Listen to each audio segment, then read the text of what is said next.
Digital recording studio Alamnagar Madhepura.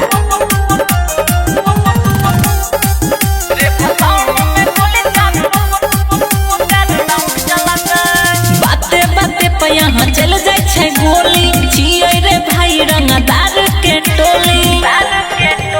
बाते बाते पे यहाँ चल जाए छे गोली, छिए रे भाई रंगदार के टोली। शारदे भवानी के नारा गुजते, सिर झुका के सब लोग पूजते। बन देवे डोली पर डीजे बाजते, हेरे साउंड बाजते।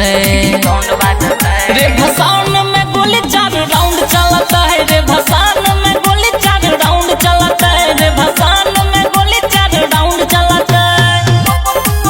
रे भसान में गोली 4, रे भसान में गोली 4 मिक्स बाय संजीत साजन। मोनी सूरतिया मैया के छे सुनर, मैया में विद्या देवे के छे हुनर। मोनी सूरतिया मैया के छे सुनर, मैया में विद्या देवे के छे हुनर। डीजे बजा के खूबे डांस चलता है, माइक लगा के अलाउंस चलता है। फुल आवाज में डीजे बजता है, हेरे साउंड बजता है। रे भसान में गोली 4 राउंड चलता है, रे भसान में गोली 4 राउंड चलता है, रे भसान में गोली 4 राउंड चलता है। रे भसान में गोली 4, रे भसान में गोली 4 मिक्स बाय संजीत साजन। नचे छे सब माँ के चरण में आई, मत मूर्ति से ताते मुस्काई।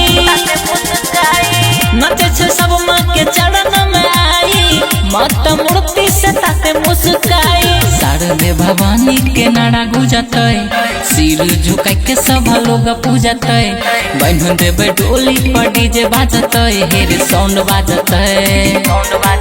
रे भसान में गोली 4 राउंड चलता है, रे भसान में गोली 4 राउंड चलता है, रे भसान में गोली 4 राउंड चलता है। अनोखा digital recording studio Alamnagar Madhepura.